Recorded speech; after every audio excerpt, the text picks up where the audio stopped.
नमस्कार दोस्तों, मेरे चैनल हॉन्टिंग हॉरर शो में आपका बहुत बहुत स्वागत है। तो दोस्तों, आज मैं आपके लिए सबसे हॉन्टेड कैंप साइट की वास्तविक कहानियां लेकर आया हूं। दोस्तों, उत्तरी अमेरिका में लोग कैंपिंग करना बहुत पसंद करते हैं, लेकिन कभी-कभी यह सबसे डरावने अनुभव का कारण बनता है। जैसा कि आज की पहली कहानी ब्लैकवुड नेशनल पार्क में कैंपिंग के बारे में है, तो बिना समय बर्बाद किए कहानी शुरू करते हैं। महान आउटडोर के आकर्षण ने हमेशा मेरी आत्मा पर एक मजबूत पकड़ बनाए रखी थी। जंगल में प्रकृति की अदम्य सुंदरता में कुछ ऐसा है जिसने मुझे जलपरी के गीत से आकर्षित किया। इसलिए जब मेरे दोस्तों ने ब्लैकवुड नेशनल पार्क के सुदूर जंगलों में कैंपिंग ट्रिप का सुझाव दिया, तो मैं कॉल का विरोध नहीं कर सका। हमारी यात्रा उत्साह और प्रत्याशा के साथ शुरू हुई। हमने सब कुछ योजनाबद्ध कर लिया था। तंबू, आपूर्ति और हमारे दिलों में रोमांच का वादा। ब्लैकवुड के घने जंगल की एक भयानक प्रतिष्ठा थी, लेकिन हमने कैंप फायर की कहानियों को महज लोक कथा कहकर खारिज कर दिया। कोई भी चीज हमें उस भयावह दुस्वप्न के लिए तैयार नहीं कर सकती थी जिसका इंतजार था। जैसे ही हम पार्क के प्रवेश द्वार पर पहुंचे, मैं कुछ सोचे बिना नहीं रह सका। ऊंचे ऊंचे पेड़ प्राचीन प्रहरी की तरह हमारे ऊपर मंडराते प्रतीत हो रहे थे। उनकी शाखाएं जंगल के फर्श पर लंबी टेढ़ी मेढ़ी छाया डाल रही थी। ऐसा लग रहा था मानो जंगल खुद हमारी घुसपैठ का इंतजार कर रहे हैं। हमने जंगल के बीचों बीच पैदल यात्रा की। हमारे भारी भरकम सामान वाले बैकपैक थे और हमारा उत्साह ऊंचा था। सूरज क्षितिज पर नीचे लटक रहा था और पेड़ों के बीच से एक भयानक सुनहरी चमक बिखेर रहा था। कभी कभार पत्तों की सरसराहट और उल्लू की दूर से सुनाई देने वाली आवाज को छोड़कर जंगल खामोश थे। यह एक ऐसा सन्नाटा था जिसने मेरी रीढ़ में सिहरन पैदा कर दी। घंटों की पैदल यात्रा के बाद हम अंततः अपने कैंप साइट पर पहुंच गए, जो एक बड़बड़ाते हुए नाले के पास एक छोटा सा स्थान था। उस स्थान की सुंदरता निर्विवाद थी, लेकिन हवा में एक अलौकिक शांति थी। हमने अपने तंबू लगाए, आग जलाई और रात गुजारी। ज्यादा समय नहीं बीता जब जंगल अजीब आवाजों से जीवंत होने लगा। जैसे जैसे अंधेरा गहराता गया, जंगल बदलते हुए प्रतीत होने लगे। पत्तों की सरसराहट धीमी फुसफुसाहट में बदल गई और झरने की बड़बड़ाहट ने अस्थिर स्वर धारण कर लिया।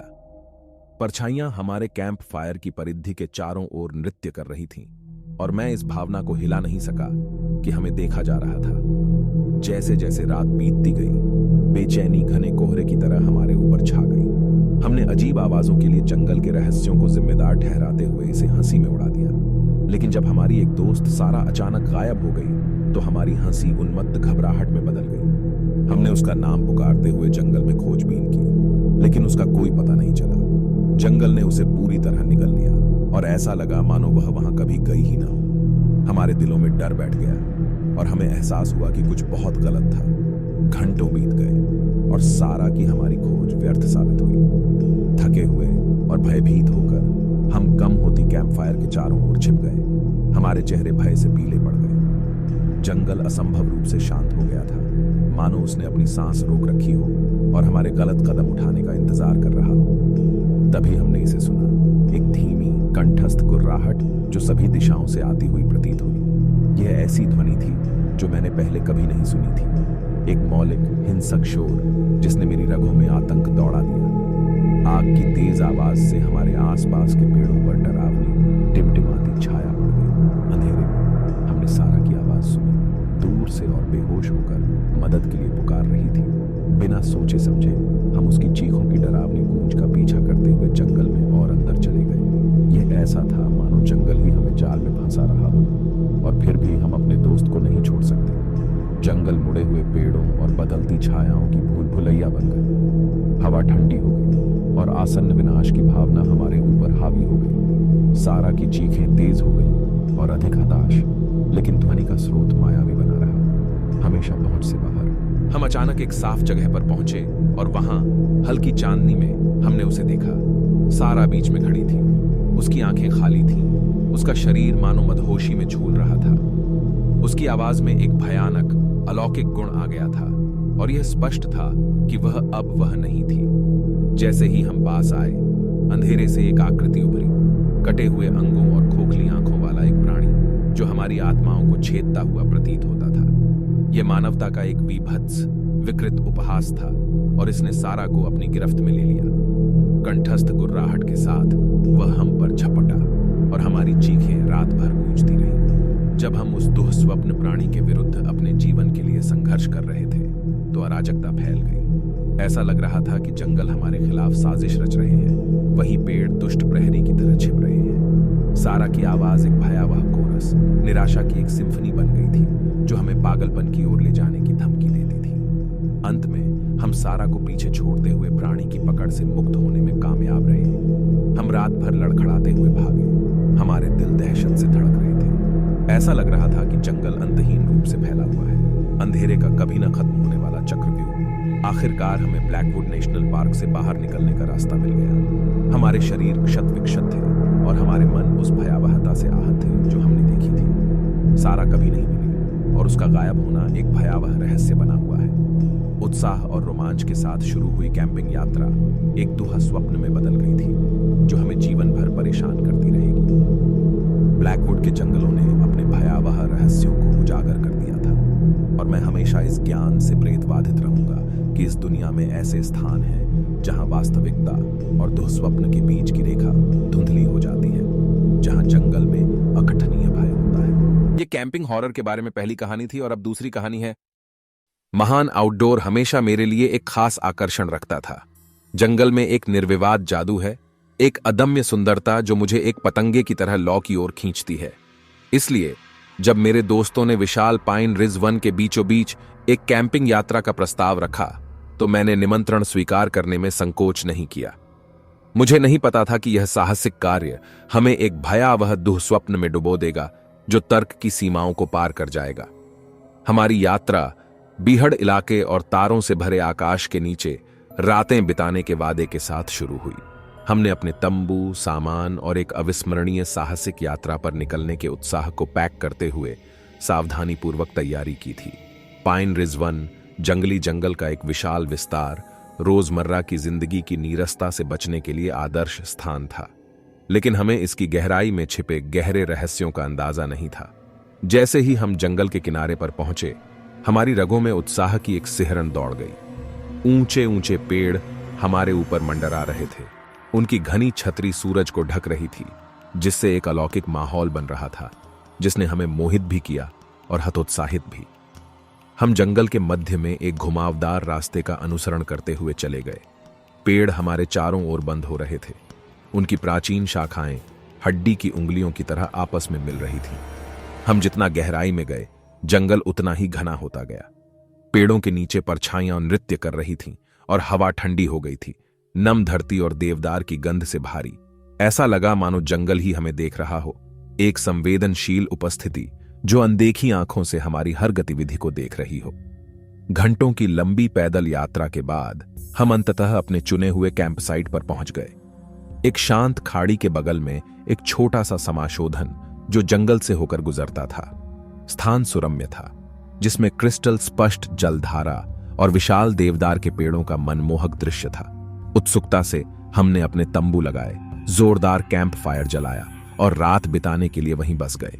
लेकिन हमारी हंसी मजाक और सौहार्द के बीच भी एक अशांत भावना मुझ पर हावी हो गई। जैसे ही सूरज क्षितिज के नीचे डूबा, आसमान नारंगी और बैंगनी रंग में बदल गया। हमारा कैंप साइट बदल गया। एक समय के मित्रवत वृक्ष अब गंभीर प्रहरी के रूप में खड़े थे, उनकी शाखाएं लंबी पूर्व सूचक छायाएं बिखेर रही थीं।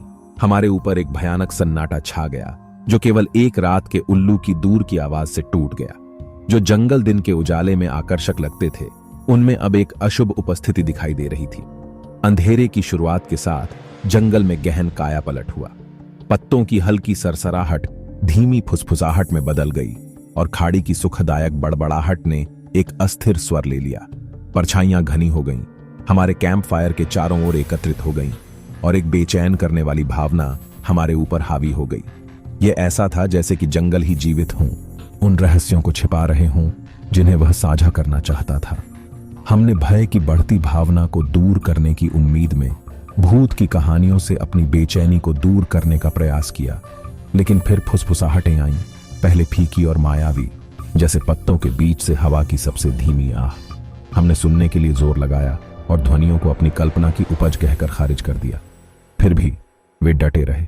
और अधिक आग्रहशील होते गए, मानो जंगल स्वयं हमसे संवाद करना चाहता हो। जैसे जैसे रात बढ़ती गई, हमारी एक मित्र सारा प्रकृति की पुकार का उत्तर देने के लिए जंगल में चली गई। जब हम उसके लौटने का इंतजार कर रहे थे तो समय अनंत काल तक खींच गया।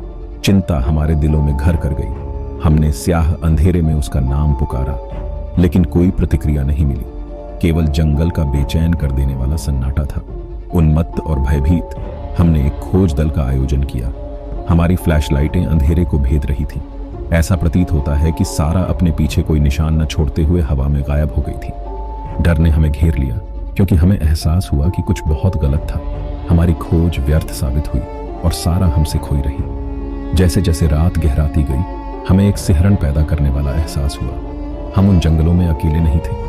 अंधेरे में अजीब सी आवाजें गूंज रही थीं, सरसराती हुई पत्तियां, टूटती हुई टहनियां और कभी कभार भयानक हंसी जो सभी दिशाओं से आती हुई प्रतीत होती थी। एक समय आराम देने वाली कैंप फायर अब अप्राकृतिक तीव्रता के साथ बजने लगी है, जिससे हमारे चारों ओर बेचैन करने वाली छायाएं नाचने लगी हैं।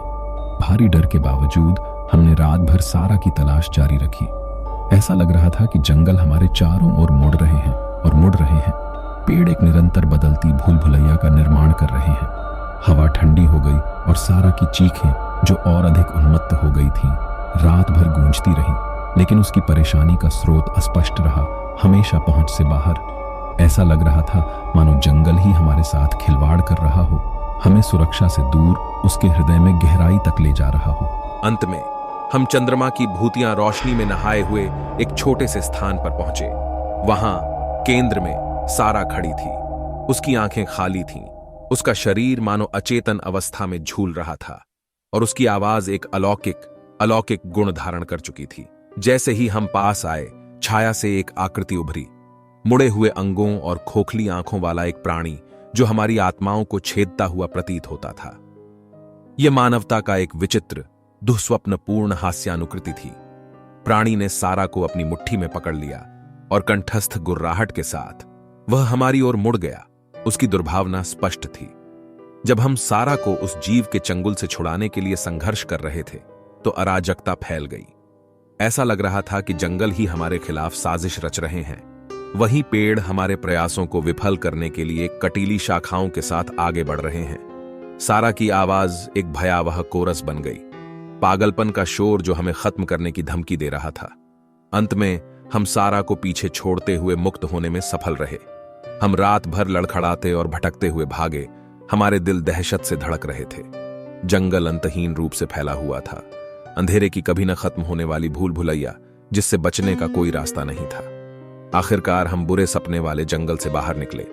हमारे शरीर क्षतिग्रस्त थे और हमारे मन उस भयावहता से आहत थे जो हमने देखी थी। सारा कभी नहीं मिली और उसका गायब होना एक अनसुलझा रहस्य बना हुआ है जो आज तक हमें परेशान करता है। वह कैंपिंग यात्रा जिसने रोमांच का वादा किया था, एक जागते हुए दुःस्वप्न में बदल गई थी जो हमेशा हमारी यादों में बनी रहेगी।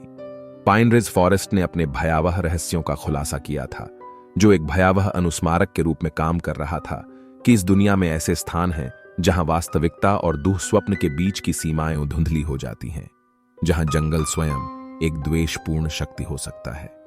तो दोस्तों, आज की वीडियो में बस इतना ही। वीडियो पसंद आया तो मेरे चैनल को सब्सक्राइब करें। धन्यवाद।